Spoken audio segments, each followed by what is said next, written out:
Career कट्टा, युवकांच्या सर्वांगीण विकासासाठी 365 दिवसांच्या शिवसंकल्प व्याख्यानमालेमध्ये आज 160 नंबरचं सत्र उद्योजकता आणि स्टार्टअप यामध्ये व्यवसायातील अपयश कसे पचवावे या विषयावर आपण आज चर्चा करणार आहोत. कालचा जो विषय आपण बघितला ज्याच्यामध्ये चुकातून कसं शिकायचं हा विषय आपण बघितला आणि आज त्याच्या पुढचा भाग बघतोय की व्यावसायिक जे काय अपयश असतं ते कसं पचवायला पाहिजे. कारण जागतिक आकडेवारी आपल्याला सांगते की 90% पेक्षा जास्त स्टार्टअप जे आहेत ते पहिल्या 5 वर्षामध्ये बंद पडतात, हे लक्षात त्याच्यामध्ये. आणि साधारणतः भारत तर व्यावसायिक अपयश पचवण्यासाठीचं महत्वाचं मी सूत्र सांगत होतो की 80% उद्योजक जे यशस्वी झालेले आहेत त्यांनी आयुष्यात किमान एकदा तरी या ठिकाणी काय केलं, अपयश बघितलेलं आहे, हे लक्षात घ्या. त्यामुळे व्यवसायात येणारं पहिलं अपयश त्याला तुम्ही कसं ट्रीट करता, म्हणजे त्यातून पुन्हा नव्याने सुरुवात करता की त्यातच अडकून पडता यावर ठरतं की तुम्ही पुढे चालणार आहात त्या प्रवासामध्ये की नाही. आणि म्हणून या व्यावसायिक अपयशाला कशा पद्धतीनं हँडल करायचं, टॅकल कसं करायचं याच्याविषयीच आज हे सविस्तर सत्र आपण बघणार आहोत. आपल्या सगळ्यांचं मनपूर्वक स्वागत. आपल्याला काही गोष्टी माहीत असणाऱ्या त्या थोड्याशा रिपीट करतो की वॉल्ट डिझनी हा पहिला व्यवसाय त्याचा बंद पडून दिवाळखोरी झाली त्याची. हेनरी फोर्डचे पहिले 2 कंपन्या ज्या होत्या त्या बंद पडल्या. कर्नल सॅटसनचा KFC जे आहे ते 62व्या वर्षापर्यंत त्यांना यश नव्हतं. आणि धीरूभाई अंबानींसारख्या व्यक्तींनी देखील मसाल्याचा जो व्यवसाय चालू केला होता त्याच्यामध्ये सुरुवातीला त्यांना अपयश आलेलं आपण बघतो लक्षात. आणि मग आपण या ठिकाणी साधा प्रश्न विचारूया की जर माझा व्यवसाय बंद पडला तर मी काय करेन. आता व्यवसाय बंद पडला तर मी नोकरी करेन हा ऑप्शन आला, त्याचाच अर्थ तुम्ही त्यातून एक्झिट घेताय, लक्षात घ्या त्याच्यामध्ये. दुसरं आहे की अपयश आलं तर लोक काय म्हणतील याची चिंता मला आहे का. अपयशाला मी शेवट समजतो का किंवा नव्याने सुरुवात करतो, हा महत्वाचा विषय लक्षात घ्या. आणि लक्षात ठेवायचं आपल्या सगळ्यांसाठी महत्वाचं वाक्य काय, व्यवसायामध्ये अपयश येणं हा नियम आहे, तो अपवाद नाही आहे. म्हणजे अपवादानच एकाला अपयश येतं असं नाही. व्यवसायामध्ये प्रत्येकाला एकदा तरी अपयश येतच, हे महत्वाचं तुम्ही लक्षात ठेवलं तर तुमची मानसिकता बनेल की मला एकदा ही पायरी पार करून पुढे जायचं आहे, कमीत कमी लक्षात घ्या. कारण तो अनुभव, मार्केट या बऱ्याचशाच गोष्टी त्याच्यामध्ये मॅटर करत असतात, त्याच्यामधनं या गोष्टी घडत असतात लक्षात त्याच्यामध्ये. त्यामुळं फरक इतकाच पडतो की ह्या व्यवसायाचा अपयशाचा जो नियम आहे, अपयश आल्यानंतर त्यातनं तुम्ही पुढे जाता की त्यातच अडकून पडता यावर ठरतं की तुम्ही पुढे काय करणार आहात. हेनरी फोर्ड म्हणतात की अपयश म्हणजे केवळ नव्याने सुरुवात करण्याची किंवा नव्या पद्धतीनं नवीन सुरुवात करण्याची संधी असते. पाठीमागच्या पेक्षा यावेळेला अधिक शहाणपणानं, अधिक अनुभवसंपन्न अशी आपली ती सुरुवात होत असते, लक्षात घ्या. आता व्यवसायाचं अपयश म्हणजे नेमकं काय त्याची काही उदाहरणं आपण बघूया म्हणजे लक्षात येतील आपल्याला. एक असतं आर्थिक अपयश, म्हणजे व्यवसाय तोट्यात जाणं, कर्जाची परतफेड न होणं, दिवाळखोरी डिक्लेअर करायला लागणं, या पद्धतीचे फायनान्शियल या ठिकाणी अपयश होऊ शकतात. प्रोडक्ट फेल्युअर म्हणजे काय की तुम्ही जे प्रोडक्ट तयार केले हे मार्केटमध्ये चालतच नाही, ते बाजाराला आवडत नाही, त्याची क्वालिटी प्रॉब्लेम होतोय, टायमिंग तुम्ही चुकीचं आहे लक्षात. म्हणजे तुम्ही या ठिकाणी लॉन्च करत आहात कशाविषयीचं स्वेटर आणि या ठिकाणी याचं लॉन्च करताय आणि ते कडक उन्हाळ्यात एप्रिलमध्ये लॉन्च केला तर तुम्हाला थंडी येईपर्यंत वाट बघत बसावी लागणार आहे. आणि तो जो पिरियड आहे तेवढा ब्रिदिंग स्पेस जर तुमच्या व्यवसायामध्ये नसेल, तेवढे कॅपिटल नसेल, तेवढे कामगारांना तुम्ही सॅलरी देऊ शकत नसणार आहे तर प्रॉब्लेम येऊ शकतात. अशा काही गोष्टी घडतात लक्षात घ्या. त्यानंतर मॅनेजमेंट फेल्युअर, टीमच व्यवस्थित बांधली नाही, लिडरशिप कमी पडली, निर्णय चुकले तर देखील या ठिकाणी आपल्याला अपयश येऊ शकतात, लक्षात घ्या.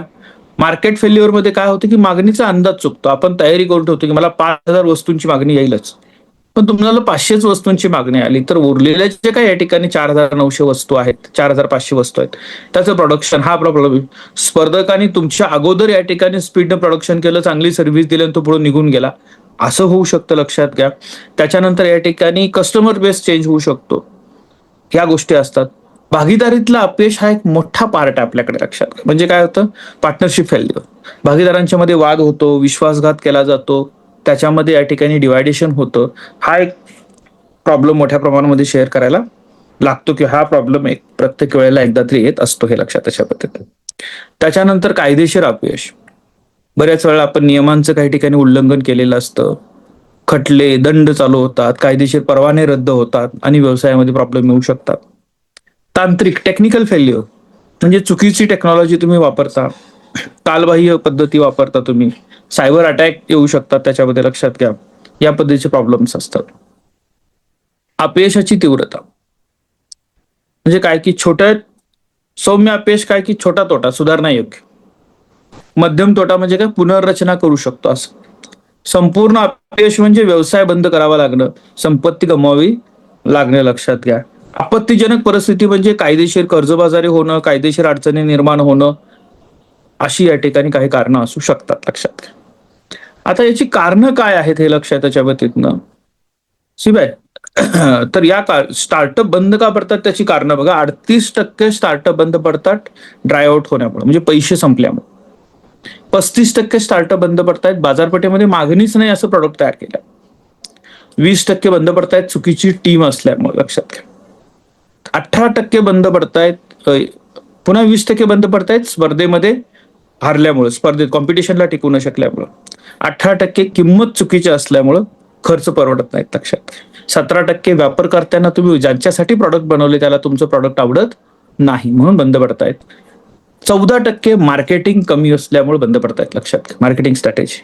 आणि 14% ग्राहकांकडे दुर्लक्ष केल्यामुळे बंद पडतायत. हे त्या कारणांचा रेशो सांगितलाय लक्षात घ्या. बऱ्याच वेळा मिक्स कॉम्बिनेशन पण 1, 2, 3 कारणांमुळे बंद पडले असं असू शकतात. तर तुम्ही लगेच म्हणाल 100% पेक्षा जास्त झालं की, तर ते त्या कारणामुळे हे कारण किती इम्पॅक्टफुल असतं याचं तो रेशो दिला लक्षात. कारण समजून घेतल्याशिवाय आपण पुढे जाऊ शकणार नाही. पहिलं कारण काय लक्षात घ्या की भारतीय सांस्कृतिक दृष्टिकोन म्हणजे आपण काय म्हणतो लक्षात घ्या की कर्म कळा, फराची अपेक्षा करू नका. यश आणि अपयश दोन्ही स्वीकारण्याची तयारी ठेवा. येईल तसे पाहावे आणि म्हणजे जे घडल ते स्वीकारावं आणि मार्ग चालत राहावं. मानसिकता काय आपली लक्षात त्याच्या बाबतीत ना की व्यवसायात अपयश आल्यानंतर उद्योजकावर होणारे परिणाम हे गंभीर स्वरूपाचे असतात लक्षात. आणि ते नाकारून चालणार नाही, ते स्वीकारून पुढे जावं लागेल. आणि मग हे परिणाम तुमच्या नातेसंबंधांवर होतात, तुमच्या फॅमिलीमध्ये होतात, तुमच्या आर्थिक सामाजिक प्रतिष्ठेवर होतात हे लक्षात घ्या. आणि ते नाकारून चालणार नाही, पण त्याला स्वीकारण्याची जी एक मानसिकता पाहिजे त्याच्याविषयी आपण थोडंसं विचार करणं गरजेचं लक्षात घ्या. तर भावनिक इमोशनल स्टेजेस काय त्याच्यामध्ये की पहिल्यांदा तर आपण ते ऍक्सेप्ट, हे माझ्या बाबतीत असं कसं घडू शकतो हा विचार, माझ्या बाबतीत हे होऊ शकणार नाही. थोड्या वेळात ते सर्व काही ठीक होईल, आपोआप ठीक होत नसतं लक्षात घ्या. किंवा बऱ्याच वेळा फॅक्टच स्वीकारत नाही आपण की हे झालंय माझ्या बाबतीत, हा प्रॉब्लेम आलेला आहे लक्षात. माझ्या चुका होत होत्या, माझे लोक मला सांगत होते, मी ते ऐकलं नाही, हे मी ऍक्सेप्ट करायला तयार होत नाही लक्षात घ्या. दुसरं त्यातलं कारण असतं अँगर, राग प्रचंड येतो. हे अन्यायकारक आहे, व्यवस्थेने माझ्यावर अन्याय केला, स्पर्धकांनी माझ्यावर अन्याय केला, असं कोणी करतं का, माझं एवढं मटेरियल तयार झालं होतं, त्यांनी ₹2 किंमत कमी केली, मला कसं परवडणार, नवीन उद्योजक कसे उभे राहणार, याला काहीही अर्थ नाही लक्षात घ्या. दुसऱ्यावर किंवा परिस्थितीवर राग काढणं हे याच्यामध्ये चालत नाही. तर स्वतःची चिडचिड करून घेणार, हे असं झालं तसं झालं, मला जमणारच नाही, होणारच नाही, स्वतःची रागराग करून घेणं असे काही. त्यानंतर बार्गेनिंग, जर मी हे केलं असतं तर, इफ नॉट म्हणजे असं झालं असतं तर तसं झालं असतं, किंवा पश्चात म्हणजे बऱ्याच वेळा आपण काय करत असतो की खयाली पुलाव म्हणतो त्या पद्धतीने जर तरच्या गोष्टींमध्ये अडकून राहतो.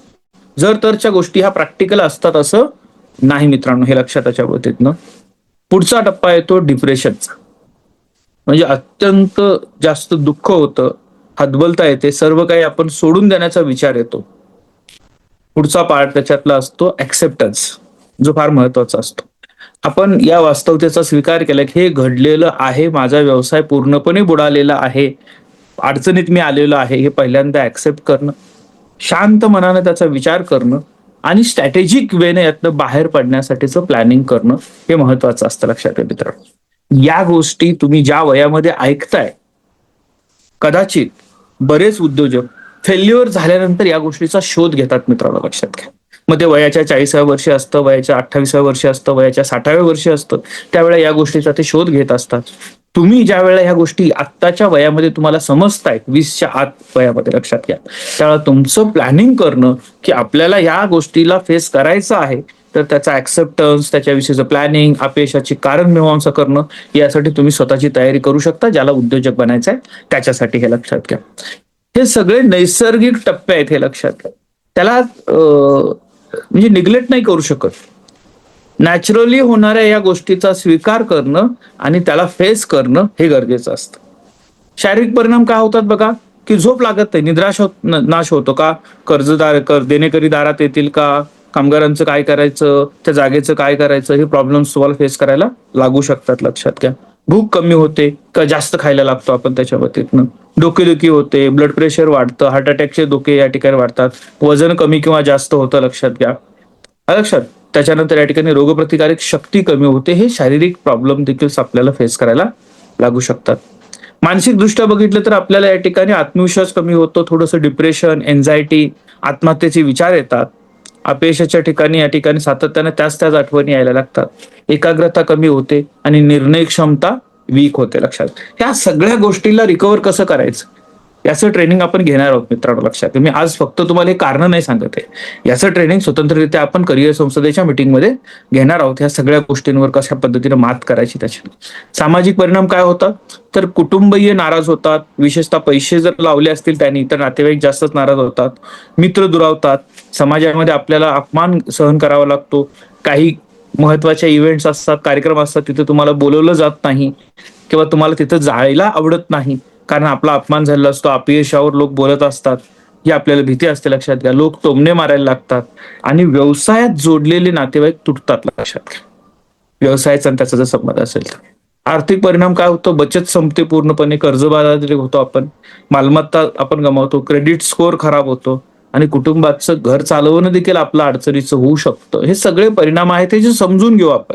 व्यवसाय करायचं, मनात आलं चला व्यवसाय करतो, हे सगळे एकदा आयुष्यात बघावं लागणार आहे आणि नसेल तर मग त्याचा काहीतरी प्लॅन करावा लागणार आपल्याला, नियोजन करावं लागेल. नियोजन करून या गोष्टी मात करणं शक्य, ज्या गोष्टी टाळता येत नाहीत त्या फेस करण्यासाठी प्लॅनिंग करता येतं मित्रांनो. तर हे प्लॅनिंग आपण चांगलं करू शकतो, लक्षात घ्या. गंभीर वास्तविकता याची काय आहे, रिसर्च काय सांगतो बघा त्याच्यामध्ये, तर व्यवसायात अपयश आलेल्या 30% उद्योजक हे गंभीर नैराश्य येतं आणि 8% लोकांच्या डोक्यामध्ये आत्महत्येचा विचार येतो, लक्षात घ्या. म्हणून हा विषय थोडासा गांभीर्याने घ्यायला पाहिजे मित्र. म्हणजे व्यावसायिक मानसिकता तयार करणं म्हणजे काय, तो हा माइंडसेट आहे की याला फेस करण्यासाठी स्वतःचा माइंडसेट तयार करणं हे महत्वाचं आहे, लक्षात घ्या. आणि मग असं काही घडत असेल तर आपल्याला बऱ्याचशा सायकोलॉजिकल हेल्पलाईन आहेत, तुम्ही मदत मागू शकता, काउन्सिलिंग घेऊ शकता, लक्षात घ्या. तुम्ही कुटुंबाशी बोलू शकत नाही, नातेवाईकाशी बोलू शकत नाही, मित्रमैत्रिणींशी बोलू शकत नाही, अशा वेळेला या ठिकाणी अनेक फाउंडेशन्स वेगवेगळे या ठिकाणी हेल्पलाईन चालवत आहेत, लक्षात घ्या. आणि त्याच्यावर आपण 24/7 कधीही फोन करू शकता. तुम्ही थोडंसं AI बेस्ड तुम्ही याचा वापर करून शोधून काढा, हे तुमचा टास्क आहे. नंबर आता माझ्या समोर असला तरी ते मी न सांगता तुम्ही त्याच्यात शोधावा यासाठी सांगतोय, लक्षात घ्या. मग अशा पद्धतीची परिस्थिती ज्या वेळेला येते तर त्याला फेस कसं करायचं, तर ते फेस करण्याच्या स्टेजेसमध्ये सगळ्यात महत्वाचं लक्षात घ्या, माझा व्यवसाय अपयशी झालेला आहे हे पहिल्यांदा ऍक्सेप्ट करणं. मी फेल झालेलो आहे, मी फेल होऊ शकतो, फेल होणं हे नैसर्गिक चक्र आहे, आता मी बाहेर पडू शकतो. पहिली स्टेज ऍक्सेप्टन्स, काल आपण बघितलं. ऍक्सेप्ट केलं की मग आपण पुढे जायला सुरुवात होते. नकार सोडून द्यायचा, म्हणजे झालंच नाही म्हणायचं नाही, प्रॅक्टिकल जे आहे त्याला फेस करायचं आणि लपवण्याचा प्रयत्न करू नका. म्हणजे आपण काय करतो, अरे हे नातेवाईकांना समजलं तर काय, यांना समजलं तर काय, आणि मग ते समजू नये म्हणून जो डेकोरम मेंटेन करण्यासाठी जो वेगळा खर्च तुम्ही करता, वेगवेगळ्या पद्धतीनं खोटं बोललं जातं, काहीतरी एक भ्रम निर्माण करण्याचा, चित्र निर्माण करण्याचा प्रयत्न करत असतो, त्यामुळे आपल्या अडचणी अजून वाढतात. त्यामुळे पहिलं काम ऍक्सेप्टन्स, मला अपयश आलेलं आहे. जगात मी एकटाच नाही अपयश आलेलं, लक्षात घ्या. व्यवसाय करणार तर अपयश येणार हे माहीतच होतं, आलेलं आहे, हे कसं फेस करायचं याची माझी तयारी आहे. प्रॅक्टिकल आपण फेस करूया. दुसरं महत्वाचं आहे, लक्षात घ्या, की लपवण्याचा प्रयत्न सोड, काही फरक पडत नाही. झालं अपयश, माझं अपयश ही चूक आहे जी दुरुस्त करता येते, तो गुन्हा नाही मित्रांनो, लक्षात घ्या. मला समजलं नाही मार्केट, माझं प्रॉडक्ट चाललं नाही मार्केटमध्ये, माझा आवाका कमी पडला, ठीक आहे, मी वाढवेन आणि पुन्हा उभे राहील.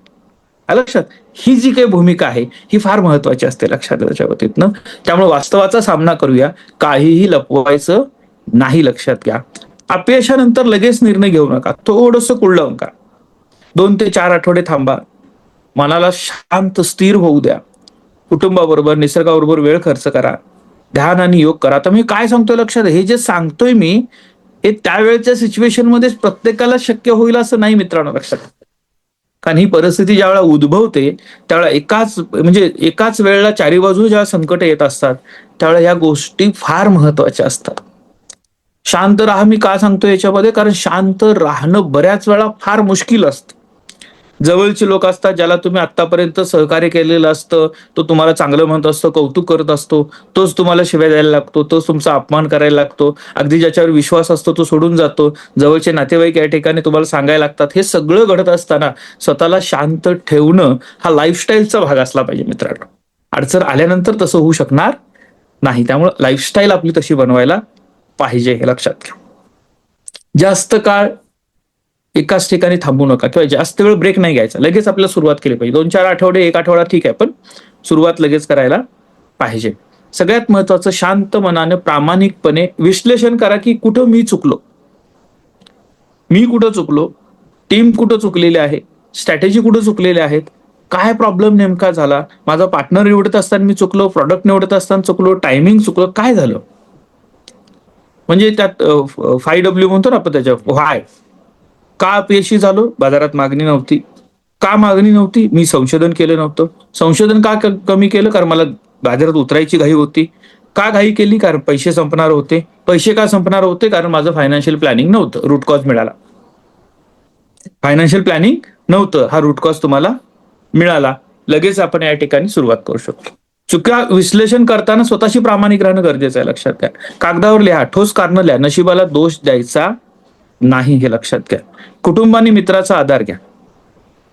सपोर्ट सिस्टम जी आहे ना, ते अपयशामध्ये एकटं राहू नका. एकटा असेल तर फेस करा, ठीक आहे त्याच्यामध्ये, पण शक्यतो जर तुमचे काही जवळचे 1-2 मित्र असतील जे सपोर्ट करू शकतात. सपोर्ट हा मानसिक लागतो, लक्षात घ्या. आर्थिक सपोर्टची गरज नसते, ते तुम्ही उभं करू शकता, पण मानसिक सपोर्ट फार गरजेचा असतो. त्यासाठी मदत घेऊ आपण, लक्षात घ्या. कारण शोधा, नशिबावर दोष ठेवू नका, दैवावर दोष ठेवू नका. कुणीतरी काहीतरी केलं, कुणीतरी या ठिकाणी नजर लागली केली, या सगळ्यात महत्वाचं माझे निर्णय चुकलेले आहेत म्हणून झालं, आता मी दुरुस्त करणार आहे हे ऍक्सेप्ट करू. ही परिस्थिती फार महत्वाची असते मित्रांनो.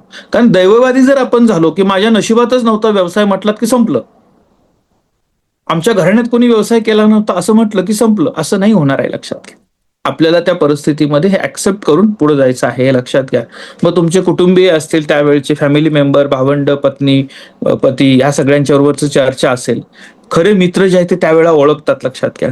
व्यवसायातले मेंटरशिप ही फार महत्वाची असते, लक्षात घ्या. कोणत्याही पद्धतीचे हितसंबंध नसणारे व्यावसायिक मेंटरशिप ही असायला लागते हे लक्षात घ्या. हितसंबंध नसणं म्हणजे काय, याच्यावर पुढे बोलू आपण. त्याच्यामध्ये अनुभवी उद्योजकांच्या बरोबर बोलू आपण. मानसिक जे काय आरोग्य देणारे तज्ज्ञ आहेत त्यांच्याशी बिनधास्तपणे सल्ला घेणं, काउन्सिलिंग करणं हे गरजेचं आहे, लक्षात घ्या. कारण ती आत्ताची गरज आहे, तो लाईफस्टाईलचा भाग आहे.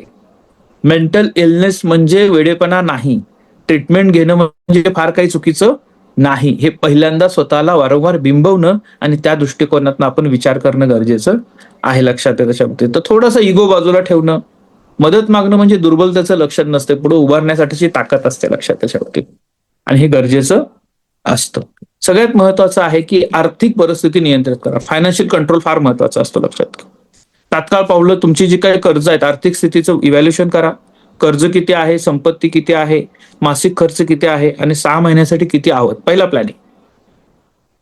अनावश्यक खर्च कोणकोणते कमी करता येतील, गरजा आणि इच्छा वेगळ्या करा. म्हणजे नीड कोणत्या आहेत आणि मला एक्सपेन्सेस, लाईफस्टाईल थोडीशी चांगली होण्यासाठी काय लागणार आहे याच्यावर थोडासा विचार करूया.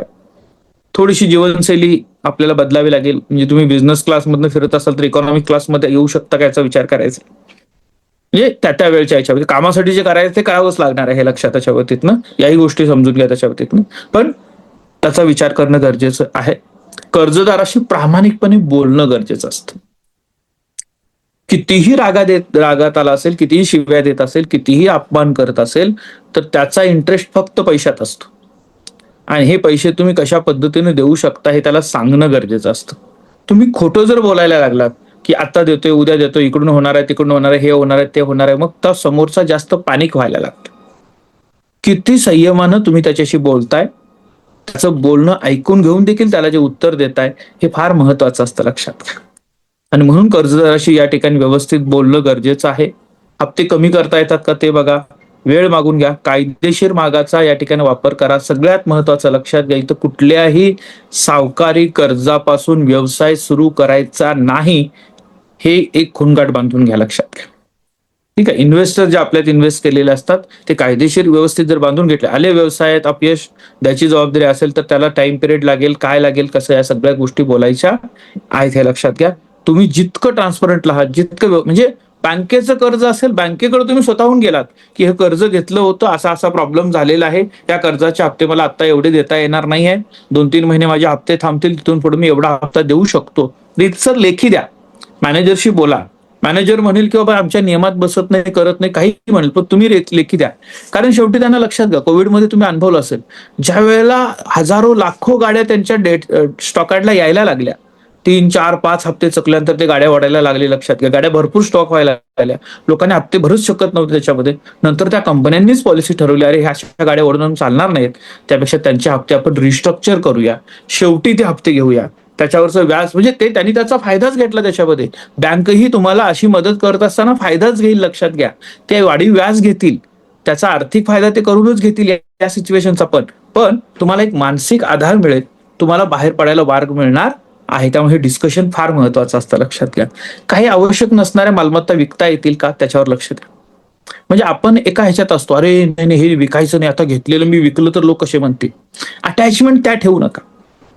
तुमचं जगणं आणि उद्योग उभं राहणं फार महत्वाचं असतं. त्यामुळे काही गोष्टी सोडता आल्या पाहिजे.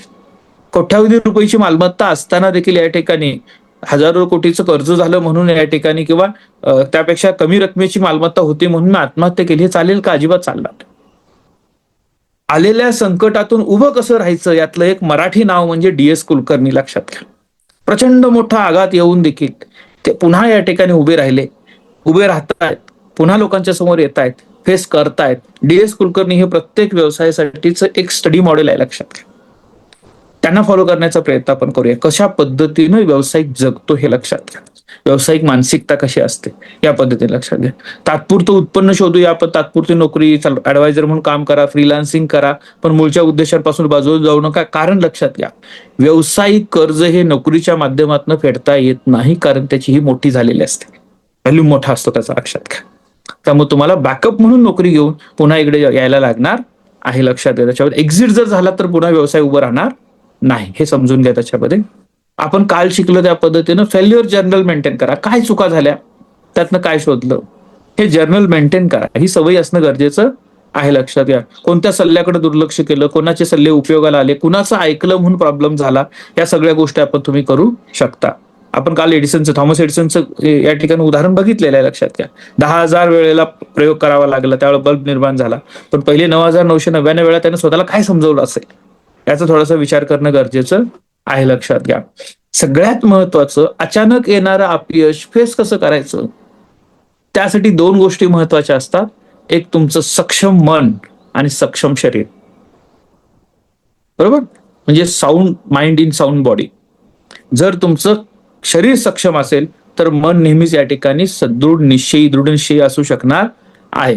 त्यामुळे मी दररोज जे सांगतोय तुम्हाला, दररोज कमीत कमी 40 मिनिटं व्यायाम, दररोज 40 मिनिटं वाचन, दररोज ही सवय लावा. कितीही अपयश आलं, म्हणजे तुम्ही पॉलिटिकल लीडर काही बघा, लक्षात घ्या, कोट्यावधी रुपये खर्च करतात, निवडणूक लढतात, पडले, दुसऱ्या दिवशी सकाळी पुन्हा या ठिकाणी म्हणतात, चला आम्ही जनसेवेसाठी हजर आहोत. हे जे काय पार्ट असतो त्यांचा, लक्षात आहे, ही त्यांच्याकडून शिकण्यासारखी गोष्ट आहे ना. आपल्या आजूबाजूचे नेतृत्व बघा, असे उद्योजक बघा तुम्ही त्या पद्धतीनं, कारण लाईफस्टाईलचा भाग आहे तो. स्वतःचं जगणं वेगळं आहे आणि उद्योग वेगळा आहे, लक्षात घ्या. दोन्ही म्हणजे एकच असं नाही आहे. हे ज्या वेळेला तुम्ही सेपरेट करू शकाल, अटॅचमेंट आणि डिटॅचमेंट ही ज्या वेळेला जमेल, त्यावेळेला निश्चितपणे तुम्ही या अपयशातून उभे राहू शकणार आहात. मित्रांनो, लक्षात घ्या, याच्यावर आपण पुन्हा बोलणार आहोत. सविस्तर हा विषय आपल्याला बोलायचा आहे. अपयशातून बाहेर पडणं, यासाठी पहिल्यांदा व्यवसाय चालू करत असताना स्वीकारणं की एकदा अपयश येणारच आहे, हे नैसर्गिक आहे. अपयश हा नियम आहे, हा अपवाद नाही, आणि त्याला फेस करण्यासाठी माझी पूर्वतयारी जर असेल तर ते सोपं होतं. म्हणजे असं जसं स्वागत करणं म्हणतात, ठीक आहे, आलंय ना अपयश, झालं ना बँकरप्ट, कसं फेस करायचं मला माहिती आहे, चल आपण करूया, या पद्धतीचं आपण करूया. मी तुम्हाला आज मित्रांनो एकच टास्क देईन, DS कुलकर्णींची पूर्ण स्टोरी जी आहे ती शोधा, त्यांचे व्हिडिओ बघा, कोणता तरी एखादा व्हिडिओ, त्यांचे रील्स जे येतात ते बघा त्याच्यामध्ये, आणि चांगल्या पद्धतीनं तुम्ही कसं अपयशातून एखादी व्यक्ती बाहेर येते याचं उदाहरण बघणं गरजेचं आहे एक. आणि दुसऱ्या बाजूला हे बघितलं की लगेच बघायचं सीसीडीचे ओनर ज्यांनी आत्महत्या केली त्याचं कारण काय. त्या दोन्ही गोष्टी केस स्टडीसाठी आज तुम्हाला दिलेल्या आहेत. त्याच्यावर या ठिकाणी स्टडी करा, स्वतःचा रिपोर्ट बनवा. फाइंडिंग काय असतील तर ते ग्रुपवर टाका, मला तुमचे वाचायला नक्कीच आवडतील हे लक्षात घ्या. आजच्या सत्रामध्ये सहभागी आपल्या सगळ्यांचं मनपूर्वक आभार मानतो आणि सत्र संपलं असं जाहीर करतो. धन्यवाद.